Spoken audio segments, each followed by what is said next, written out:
بنا به خبر دریافتی روزهای آخر جسد دست کم 4 زاده تاجیکستان را که شهروندی روسیه را داشته در جنگ اوکراین کشته شدند به وطن آوردند.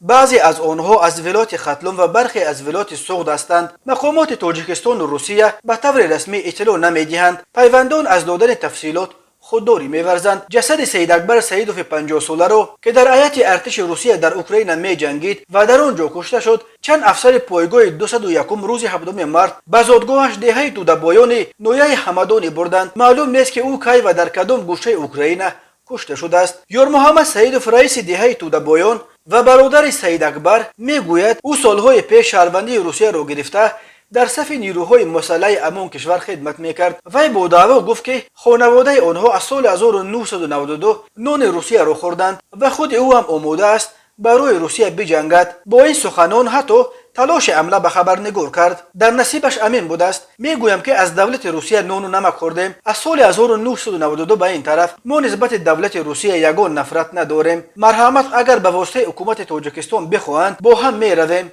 خدمت میکنیم، گفت یار محمد سیدوف. رئیس جماعت چوبک نویه همدانی تصدیق کرد که سید اکبر سیدوف کیها شهروندی روسیه را به دست آورده است. به قول خسرف عبدالخیروف رئیس جماعت چوبک از زمان برهم خوردن شوروی شهروند روسیه بود. همجگان سید اکبر سیدوف نخواستند در نزد دوربین صحبت کنند، ولی در صحبت خودمانی از او ستایش کردند. گفتند که سید اکبر 3 دختر و 2 پسر دارد و آنها در روسیه زندگی میکنند. سید اکبر روز 7 مارس در اوکراین کشته شده است. گفت یکی از آنها، اما نخواست نامش را ذکر کنیم. افسران پایگاه 201 روسیه همراه جسد سید اکبر سیدوف اینچنین جسد رمضان مرتضی 38 ساله را به نویه همدانی آوردند. او نیز در جنگ اوکراین کشته شده است. پدر رمضان خان صحبت با رادیو آزادی بود، اما برادرش مانع شد. نویه همدانی در جنوب تاجیکستان با ولایت تخار افغانستان همسرد است. تا سال 2005 مرز را با افغانستان در این نویه سرحدبانان روسیه نگاه میکردند. از جنگ روسیه با اوکراین 27 روز گذشت.